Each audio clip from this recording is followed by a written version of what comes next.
부품을 처음 시도해 보면서 제가 책임지고 해야 되는 부분이 있는데 그 부분을 하기 위해서 공부를 하게 된 게 저에게 좀 도움이 됐던 것 같습니다. 리니어 모터가 오류가 많이 너무 생겨가지고 그 오류를 해결하는 게 좀 많이 어려웠던 것 같습니다. 실제 이론들을 배웠을 때는 처음에 어떻게 적용해야 될지는 잘 몰랐었는데 이 작품 활동을 통해서 실전적으로 이제 경험할 수 있었고 그런 부분이 많이 좀 도움이 됐던 것 같습니다.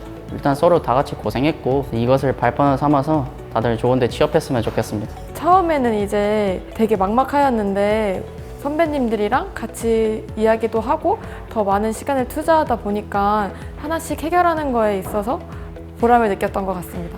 그 리더로서 팀원들의 의견을 일단 제일 중요시했는데 처음에는 저도 조금 어려웠지만 리더십을 높일 수 있었고 의사소통 능력 또한 향상시킬 수 있었습니다. 하다 보면 여러 가지 갈등도 많이 생기고 서로 니즈가 있는데 서로 팀마다 니즈가 있는데 어떻게 균등하게 잘 나눌 수 있는지 없는지 팀이랑 호흡을 맞출 때가 제일 어려웠던 것 같아요. 사회에 나가서 뭐든지 할 수 있겠다는 자신감 그런 걸 많이 얻었던 것 같고 제가 할 수 있는 한계치를 다 쏟아부은 것 같아서 좋았던 것 같아요. 우선 제가 맡았던 하드웨어 쪽에서 이제 부품 선정할 때 성능이나 이런 것에 더 꼼꼼히 체크하는 점들하고 조금씩 다른 방법을 찾고 하는 그 과정들에서 위기를 극복할 수 있는 그런 대처 능력을 많이 키울 수 있었던 것 같습니다. 처음에 여기 왔을 때는 아무것도 몰랐는데 애들하고 같이 도움받고 그거에 대해서 해보고 이해하려고 하다 보니까 그거에 대한 지식들이 많이 쌓일 수 있어서 굉장히 좋았습니다. 팀워크적으로 굉장히 좋은 것 같아요. 그러니까 매일 같이 모여가지고 해결하고 성공했을 때 팀워크적으로도 많이 발전된 걸 느꼈고 그런 부분에서 굉장히 좋다고 생각합니다. 작품 활동하면서 3개월간 팀원들과 협력하며 작품을 만들게 됐었는데 혼자 했었다면은 그 해내지 못할 일들을 같이 해나간다는 게 제일 즐거웠던 것 같습니다.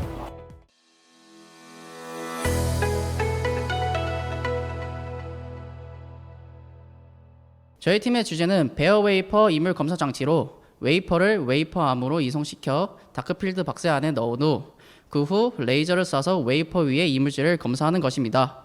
저희 첫 번째 사진은 저희의 초기 컨셉 아니고 그거를 바탕으로 필요한 부품들을 사서 모델링을 한 후 전체적인 배치를 통해 판의 크기와 전장 배선 구역을 확보하였습니다. 도면을 작성하여 주문 제작한 부품에 대해 말씀드리겠습니다. 먼저 웨이퍼암 모델링 사진과 도면입니다. 다음은 웨이퍼입니다. 재질은 파이렉스 유리 재질로 치수는 다음과 같습니다. 저는 웨이퍼암 재질을 선정할 때 솔리드웍스의 시뮬레이션 기능을 이용하여 웨이퍼암이 하중인 0.58N을 받았을 때 변형 각도를 측정하여 웨이퍼암의 재질을 선정하였습니다. 저는 일단 전장 패널 속판 부품인 스텝모터 드라이브를 선정하기 위해 여기에 보이는 것과 같이 모터 4개에 대한 성능에 맞춰 보조 부품을 선정하였습니다.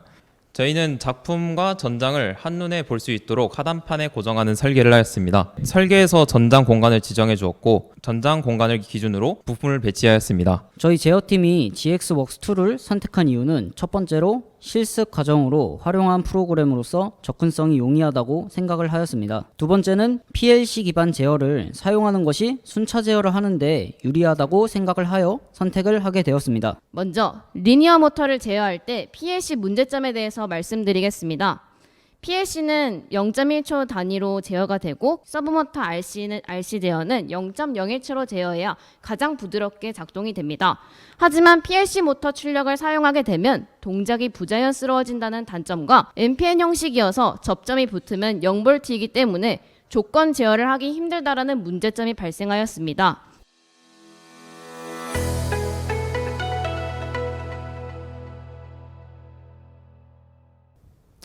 작품 개요로는 그림과 같이 기존의 설비의 문제점에서 베스 내부의 노즐에 의해서 생긴 유동으로 인해 유동이 생기지 않은 정체점이 발생하고 유동이 흐르지 않은 정체점과 유동이 흐르는 곳의 균일도가 저하되어 엣지 유니포미티가 저하된다는 것을 문제로 삼았습니다.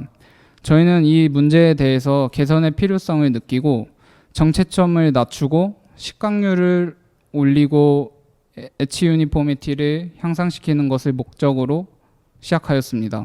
기본적으로 베스랑 가이드는 튼튼하고 가벼워야 하기 때문에 가공성이 높고 단가가 싼 아크릴 설계를 하였고 아크릴 설계의 특성상 가공 방법을 생각하여 각 면을 분해하면서 설계하였습니다. 저희는 상하 운동이 가능한 구동부를 설계하여 CNC 슬라이드에서 착안하여 저희는 구동부를 제작하게 되었습니다. 실린더가 너무 크기 때문에 차지하는 공간이 너무 많고 벨트는 원하는 동작 구현이 어렵다고 생각하여 비교적 정밀한 제어가 가능한 볼 스크류를 선정하게 되었습니다. 부품 선정 과정 중 제가 가장 의미를 두었던 세 가지가 있는데요. 세 가지는 스태핑 모터 드라이버, 배선용 차단기 선정, SMPS 선정입니다. 스태핑 모터 드라이버 같은 경우에는 하드웨어 팀에서 선정한 5상 모터 드라이버이며 저속 회전이 가능하고 자체 테스트 기능이 있는 모델로 선정하여 오토닉스 시리즈의 MD5 시리즈를 선정하였습니다. 배선용 차단기 같은 경우에는 AC 220V를 사용하는 전류 용량을 계산하여 LS사의 ABS 32C 모델을 선정하게 되었습니다. 또한 SMPS 또한 저희는 DC 24V와 DC 5V 두 가지를 사용하였는데요. DC 24V 같은 경우에는 전류 용량을 계산하여 10.04A라는 전류 용량을 얻을 수 있었고 14.6A까지 지원이 가능하도록 한 미넬사의 LRS 시리즈를 선정하게 되었습니다. 우선 PLC의 경우 LS사의 XGB 계열 제품과 XG5.0 프로그램을 사용하였고 터치 파넬은 M2i의 제품을 그리고 작업 프로그램은 탑 디자인 스튜디오 프로그램을 사용하였습니다. 작업 프로그램으로 구현해낸 동작은 다음과 같습니다. 제어의 대상이 된 요소는 다음과 같습니다. 펌프, 솔레노이드, 스태핑 모터, 에어 솔레노입니다. 모든 부품들은 과부하 상태가 되어서는 안 되며 동작에 이상이 생길 경우 즉시 대응할 수 있어야 합니다. 저희가 첫 번째로 고안했던 방법은 나프탈렌을 이용한 테스트입니다. 나프탈렌 승화법에 열 전달 과정을 이용하여 일정 온도의 물로 유동을 일으켜 승화되는 양을 측정하였습니다. 하지만 실험 후 처리 과정에서 패스 처리에 어려움이 있어 진행할 수 없었습니다. 이를 개선하기 위해서 저희가 최종적으로 고안해낸 방법은 RGB 값을 측정하여 각 타깃별로 가장 균일한 값을 찾는 테스트를 진행하였습니다.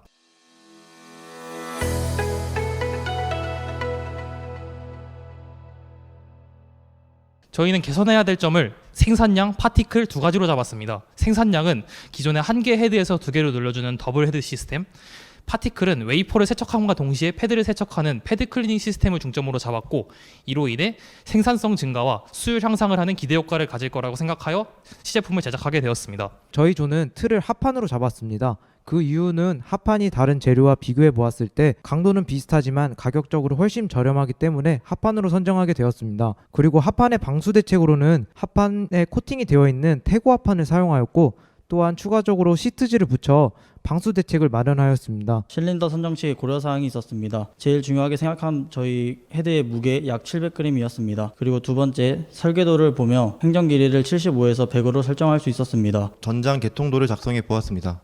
우선 ELCB에서 PLC, SMPS, 각 모터, 컨트롤러에 220V를 공급해 주었고 다음 24V SMPS에서 DC 모터와 DC 펌프로 전류를 공급해 준 뒤 출력에 릴레이를 달아주어 PLC 출력 접점이 손상되는 것을 방지해 주었습니다. 그리고 5V 파워 서플라이에서 스텝 모터 드라이브로 공급 펄스를 흘려주어 스텝 모터 제어 또한 가능하게 하였습니다. 저희는 생산 시간을 줄이기 위해서 연마 헤드가 클리닝부로 이동할 때 컨디셔너 시퀀스를 시작할 수 있도록 설계하였습니다. 나머지 자세한 내용은 동작 영상과 함께 더 자세히 설명드리도록 하겠습니다. 먼저 클리닝부에서 스테이지로 연마 헤드가 움직이면서 시작을 하게 됩니다. 저희는 기존 싱글 헤드에서 더블 헤드로 웨이퍼를 2개 이상 동시에 이송하고 연마를 할 수 있는 시스템을 생각해 보았습니다. 이로 인해서 저희는 생산량 향상을 도모할 수 있었습니다.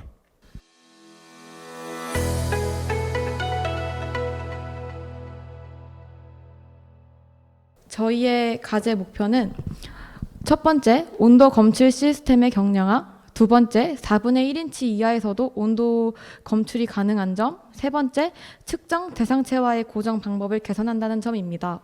우선 저희는 펌프를 선정할 때 양수 펌프와 케미컬 펌프에 대해서 고려해 보았습니다. 양수 펌프는 가격이 높게 측정되었고 흡입과 토출 용량이 너무 커서 저희가 부적합하다고 판단이 되었고 전기가 아닌 기름을 사용해서 원료를 쓰기 때문에 부적합하다 판단이 들었습니다. 케미컬 펌프는 가격이 높고 크기가 너무 커서 부적합했고 크기와 가격, 흡입, 토출 양력을 고려했을 때 온양정 10m로 배관을 돌렸을 때 힘을 모두 충족시킬 수 있는 윌로 펌프 PM05L NM 모델을 선정하게 되었습니다. 저는 일단 배관은 테프론 재질을 사용했습니다. 테프론 재질은 일단 내열성이 확보되는 관이며 그다음에 값도 싸고 최대 260도까지 버티기 때문에 저는 일단 배관은 테프론 배관을 사용했습니다. 원하는 동작을 구현하기 위해서는 필요한 물품을 선정해야 했습니다. 보시는 것과 같이 빨간색 박스로 지금 릴레이와 PLC, MCCB 등 선정한 부품 등의